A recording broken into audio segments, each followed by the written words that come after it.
What's up, guys? Brian Ellwood, and today I want to talk about money because I know that if you're a coach, then your number one goal is probably to make more money and to get more clients and to make your business be successful, right? To make your business be able to pay your bills. If you ask 100 coaches what their number one challenge is, most of them will tell you it's client creation. I've got to make money with this business. If I don't, I'll have to go back and get a job. And I understand why that happens. And I also know that it's very problematic to make that your number one goal. And that is what got me into a lot of sticky situations as a coach, because I was making all my decisions based on what would make me the most money. I basically ended up building a coaching business that I barely recognized, that I did not like. Okay? So who here has heard of Maslow's hierarchy of needs? It's that little pyramid. You've probably seen it before, and it stacks in order the different needs that human beings have. And our brain is designed to satisfy those needs in that order. And at the very bottom, the most primal, most important need is that to survive. Who here resonates with me? I mean, you have to, because that's how your brain is wired. Your brain is wired to say, where am I going to eat and drink and get shelter from, right? That is number one. And that is the number one thing that will motivate you if those needs are not met. Okay? And so you're starting to see where the problem lies when you start your coaching business and you come from that place of, this has got to work out for me. I've got to get a client within the next 30 days. That attitude of survival, it is really problematic, and it clouds all your judgment, and it disconnects you with your legacy. But because your brain is wired to survive first, you cannot make this go away. So I cannot tell you, hey, don't care about money. Just put all that to the side. Like, it will not work. Even if, I tried to tell you to believe that, it would not work if you are in survival mode, because your brain will always prioritize survival first. And so when someone quits their job and they decide to go and be a coach, and let's say they have 3 months worth of savings and then their money's going to run out or whatever, they're sort of putting themselves in a position where they're going to be in survival mode. And that being in survival mode and being a leader, being the type of leader that a coach is required to be, those do not mesh, okay? Not in any shape or form are those a good fit for each other. Real leaders don't act from a place of survival mode. And so if you are a coach who's not in it just for the money, in the long run, you actually want to make a big impact and leave a legacy and make a big difference in the world, which is, I'm guessing, if you're watching this, that's you. Most coaches are like that. Most coaches are not just looking at the coaching industry as this money grab. Okay? And so if you are one of those coaches who really cares about your legacy and you envision a big impact that you're going to leave on the world, then you're doing your legacy and your impact in your coaching business a huge disservice by showing up to it in survival mode, by showing up to it with no money in the bank account, and you need the business to be what makes you the money. So if this is your bills, you need this much to pay your bills, and you're anywhere below, you're going to be in survival mode. And looking at your business as a way to get out of survival mode is a bad place to look at your business from. That will cause you to stray from your vision. It will cause you to get shiny object syndrome. It will cause you to switch your strategy entirely because you click on some ad that tells you that you need to whatever, do more Instagram stories or start a Facebook group or have a webinar funnel or whatever it is. You're looking at your decisions like, well, what will help me survive? And that's a place that I operated from for a long time. I'm lucky that I got into real estate investing prior to becoming a coach, and I had a bunch of rental properties and wealth and passive income built up that I could burn as I figured out the coaching industry, because really, like, even prior to the 6 years of experience I have as a coach, I was just burning money and time trying to figure it out. And oh man, like, I wish I could get all that money back because I spent it on things I didn't need. So what I'm basically saying to you guys is, like, if you are struggling to make enough money as a coach and you can't figure that out, and you're entering your coaching business in a survival mode mindset, it would actually be better for you to go back and get a job, or to go drive for Uber on the weekend, or do something else like on the side, just so that the money is coming in and you can, like, flip that switch in your brain off and say, okay, I'm out of survival mode. Now I want to get into impact mode and thrive mode and legacy mode, and really think about how I want to build this business and what I'm really going to be proud of, what I'm really going to love, and what's, the long-term game. Most coaches are playing a very short-term game. They're just looking at their revenue over the next 30 days, and that is their scoreboard for success. And to me, I just don't resonate with that. Even though revenue is linked with how many clients you signed, so that could mean that you got more people into your program, it doesn't indicate how many of your clients had success with your program. Just it indicates that you sold them into it.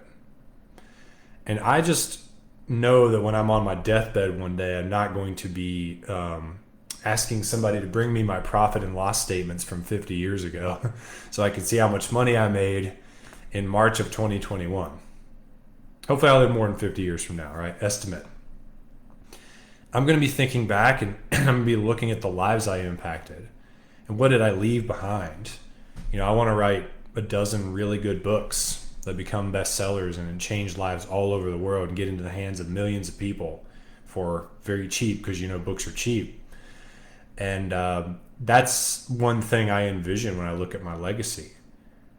And a lot of coaching programs that you would join wouldn't tell you to start by writing a book. It is not strategically the best advice when it comes to making money in the next 30 days. Like, the person who starts writing a book will make $0. The person who does cold DMs might make some money.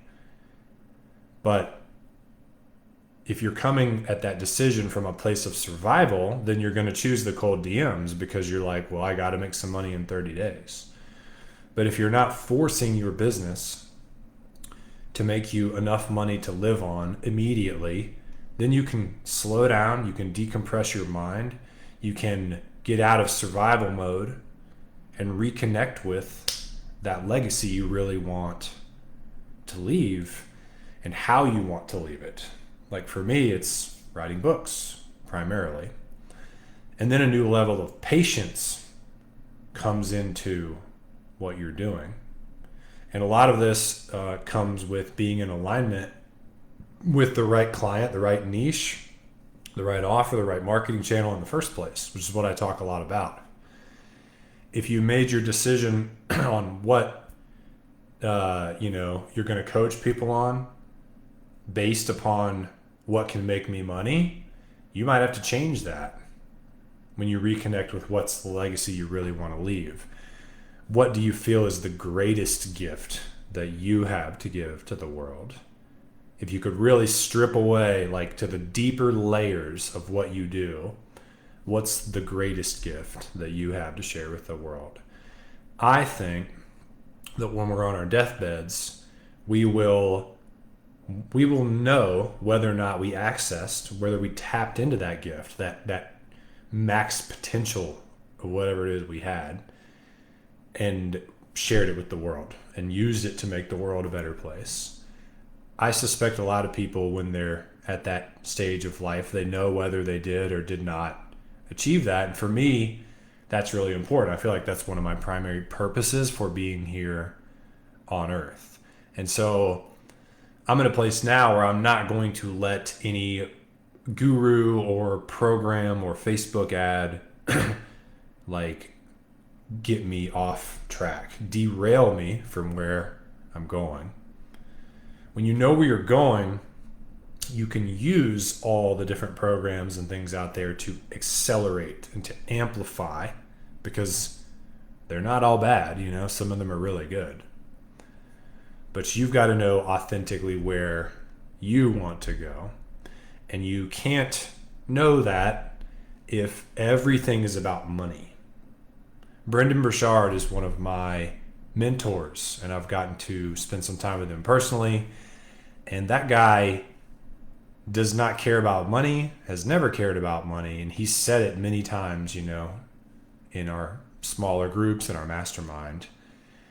And, the dude is all about impact and legacy. And he left money behind a long time ago. And his decisions in his business are based around his legacy and his impact. Thinking like someone like him does is the way to go. Someone like him is not going to make a decision that's not in alignment with what he wants to do just because it'll make him more money. And I know you might say it's easy for him because he's, worth millions and millions of dollars. Obviously, he doesn't have to worry about money. I invite you to explore ways in which you could worry about the money less in your coaching business, even if it means you have to make some money from somewhere else for a time being, so that you can really slow down and reconnect with what you want to do with your time here on earth. What is the legacy you want to leave? What's the impact you want to make? How do you want to do it? You don't have to show up and do all this different shit that you don't like every day in your coaching business. It's your business. It's only your business. Like, nobody else can tell you how to set it up or how to do it. You may not be using the latest and greatest marketing and sales strategies, but you need to love what you do, because really the biggest reason I see people fail is they just give up. They quit. That statistic that like 9 out of 10 small businesses in America fail within their first year. How do you fail at something within 1 year, right? Like, that doesn't even make sense to me. Like, obviously the person had to give up, because 1 year is not even enough time to mark something a success or a failure. So obviously the person just stopped trying, and that's why they said, well, it's a failure because they closed down. Check. And so in order for you to have consistency and longevity, you need to love what you do. You need to leave that legacy and be working towards the legacy that's actually meaningful to you. There's a saying that it says success is just taking consistent action over time. If you break that down, success would mean the legacy you want to leave, not just money, but what is the real impact you're going to make. Consistent action means showing up consistently. That means, probably nearly every day, and taking some form of action, the same way I'm taking action right now on this video. Over time, which means years and years of doing consistent action almost daily. So you need to take consistent, almost daily action for years. You will not do that if you don't like what you're doing. I promise you won't. I promise you will quit. And one of the ways to get going down the wrong road into something you never wanted to do in the first place, that now is like draining you and you don't like it, is to make decisions based upon money. Well, what can make me the most money? Like just Google how to make money online if you want to see the list of the worst ideas that you could do. Because that whole motivation is just like, how could I make a quick buck?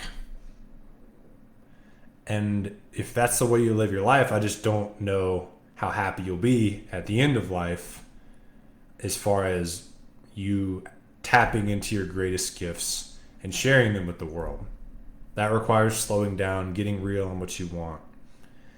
And when you get this right, when you get out of survival mode in your business in one shape or another, and you reconnect with what really moves you and what you really want to be doing, and you give yourself permission to do that, what that feels like is just having a very relaxed confidence about what you're doing.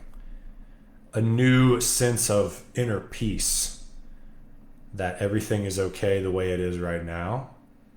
And we're not only going to take consistent action, but we're also going to bring patience to seeing that outcome. And it also means not giving in to shiny objects anymore. Never before have I cared less about what other coaches are doing to grow their businesses than right now. Because I just decided that I was going to be honest about how I wanted to grow my business. And I was going to set it up in a way that I would love every piece of it. The client I serve, what I help them with, the way I market my business. And I would play the long game. I would slow down and really build the business and the impact and the legacy that I love. And so that's what I want for you guys, is to have that relaxed confidence and that clarity on what you really want. Total game changer. And this is obviously completely contrary to all the other advice out there that just tells you to build a webinar funnel, right? You can see how much more surface level that is than what we're talking about today.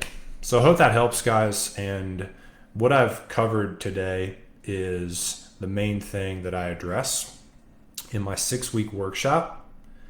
That's a one-on-one coaching program. And it takes coaches who are already in the game and they're getting by, but they feel like they're not really making the impact they want to make. And they want to get a lot more gratification and joy out of their business. And typically what that means is one or more of the following: pivoting to serving a new client or coaching in a new niche, rebuilding their offer that's something that they really believe in, and choosing marketing strategies that they enjoy doing, that they can do with that consistency and longevity. We also address your pricing structure, your delivery model, and if necessary, a transition plan from what you're doing now to that business that you would love to do. So if you guys are interested in seeing if that would be a fit for you, shoot me a DM. We can have a quick chat over Messenger to see if it's a fit. And I appreciate you guys tuning in. Go out and build the legacy that you were here to build. I'll see you guys soon. Peace.